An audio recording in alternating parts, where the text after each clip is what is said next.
প্রায় ৩ মাস। ৯০ দিন সময় পেয়েছিল সিবিআই, কিন্তু তার মধ্যেও চার্জশিট দিতে ব্যর্থ হয়েছে তারা।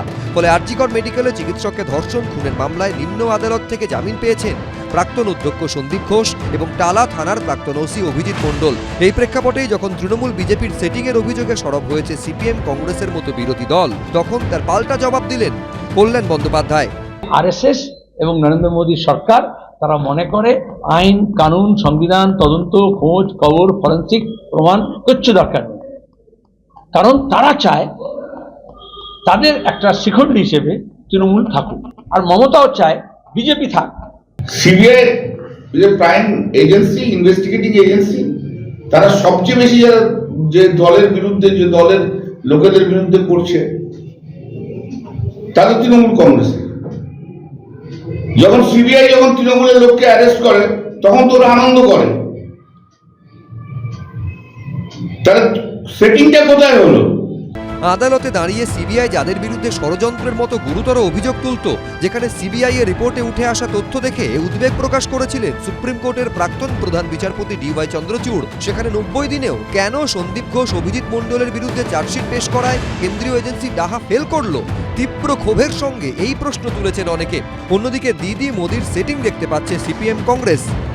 রাজ্যের সরকার এবং কেন্দ্রের সরকারের সেটিংয়ের ফলে আরেকটু মানে সিম্পলিফাই করে বললে মমতা ব্যানার্জি এবং নরেন্দ্র মোদীর সেটিংয়ের ফলে ঠিক যেমনভাবে সারদার ফাইল এবং নারদার ফাইল গায়েব হয়ে গেছে, ঠিক তেমনইভাবে তিলোত্তমার বিচারের প্রক্রিয়া, তিলোত্তমার ঘটনার তদন্ত প্রক্রিয়াটাও গায়েব করে দেওয়ার বন্দোবস্ত করবার চেষ্টা করছে এই দুই সরকার মিলে।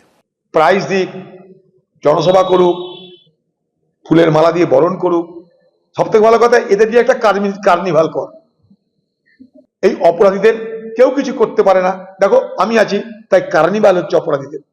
লজ্জা লাগা উচিত, লজ্জা লাগা উচিত, লজ্জা লাগা উচিত, এইটুকু বলতে পারি। সিপিএম কংগ্রেসের এই সেটিং তত্ত্বের অভিযোগ খারিজ করতে কেন্দ্রীয় এজেন্সির হাতে তৃণমূল নেতাদের গ্রেফতারির প্রসঙ্গ টেনে আনলেন কল্যাণ বন্দ্যোপাধ্যায়। পাশাপাশি সিবিআইকেও নিশানা করেছেন তৃণমূল সাংসদ। সেটিং তত্ত্ব খারিজ করেছে বিজেপিও। যে সমস্ত রাজনৈতিক দল আজকে পশ্চিমবাংলায় ইররিলিভেন্ট হয়ে গেছে, তারা এই ডাক্তারদের গিনিপিগ হিসেবে সামনে রেখে তারা আন্দোলন করতে চাইছে। তা ৯০ দিনের মধ্যে যদি চার্জশিটে নাম না দেয়, চার্জশিট যদি না দেয়, তাহলে ৯০ দিনের ডিটেনশনটা তো ইলিগাল হয়ে গেল। সিবিআই যখন এই ডক্টর সন্দীপ ঘোষকে আর এই অফিসার ইনচার্জকে অ্যারেস্ট করেছিল, তখন বলেছিল যে ওদের বিরুদ্ধে একটা লার্জার কনস্পিরেসির অভিযোগ নিয়ে এসেছিল। সুপ্রিম কোর্টেও গেছিল, সুপ্রিম কোর্টকেও বলেছিল সেই কথা, কিন্তু সিবিআই কোনো এভিডেন্স আনতে পারলো না আলটিমেটলি ৯০ দিনের মধ্যে। সেটিং যদি ওরা না চান তাহলে এই কথাটা পার্লামেন্টের সামনে গিয়ে বলুন।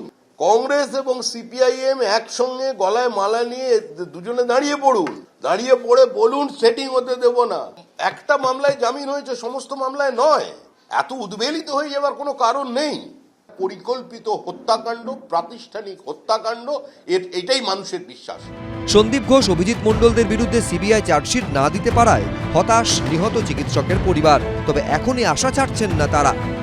সিবিআই হচ্ছে আমাদের দেশের সবচেয়ে বড় তদন্তকারী সংস্থা। আশা করব তারা ঠিকঠাক মতো আরও ভালো কাজ করে ঠিক মতো সাপ্লিমেন্টারি চার্জশিটটা দেবে।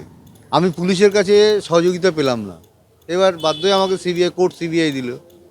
এবার সিবিআইকে ওপর আস্থা হারালে আমরা কার কাছে যাব? সিবিআই চার্জশিট দিতে না পারায় এদিন প্রতিবাদ মিছিলের ডাক দিয়েছিল পানিহাটি নাগরিক মঞ্চ। সেখানে অংশ নিয়েছিলেন নিহত চিকিৎসকের মা বাবাও। সৌরভ বন্দ্যোপাধ্যায়, রাজীব চৌধুরী, শিবাশিস মৌলিক, এবিপি আনন্দ।